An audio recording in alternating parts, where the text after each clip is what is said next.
तुम्ही ना जितके पैसे कमवता ना त्याला तुम्ही डिवाइड करा तुम्ही किती वेळ काम करता.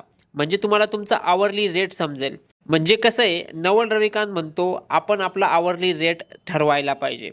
म्हणजे जर तुम्ही 80,000 पर महिना कमवत असाल ना, त्यासाठी तुम्हाला दिवसाला 8 तास काम करावं लागत असेल, तर ते झाले समजा 20 दिवस काम केलं तर 160 तास. म्हणजे तासाचे ₹500.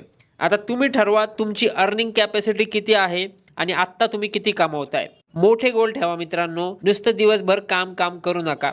तुमचे स्किल्स जितके भारी असतील ना, तितके जास्त पैसे तुम्ही चार्ज करू शकता.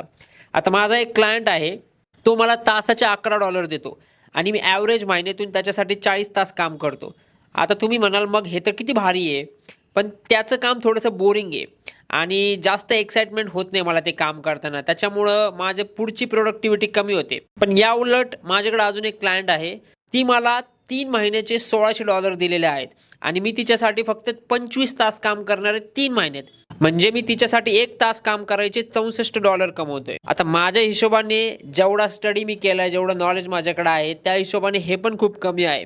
पण ठीक आहे चालतंय. जसे माझे स्किल्स वाढतील तसे आमच्याकडे नवीन-नवीन क्लायंट्स येत राहतील आणि आमची व्हॅल्यू त्यांना दिसली की आमचे पैसे पण वाढतील. तुम्ही पण तुमचे स्किल्स वाढवा आणि तुमची व्हॅल्यू आपोआप वाढेल. जगात खूप पैसे आहेत मित्रांनो. तुम्ही फक्त हिम्मत करा.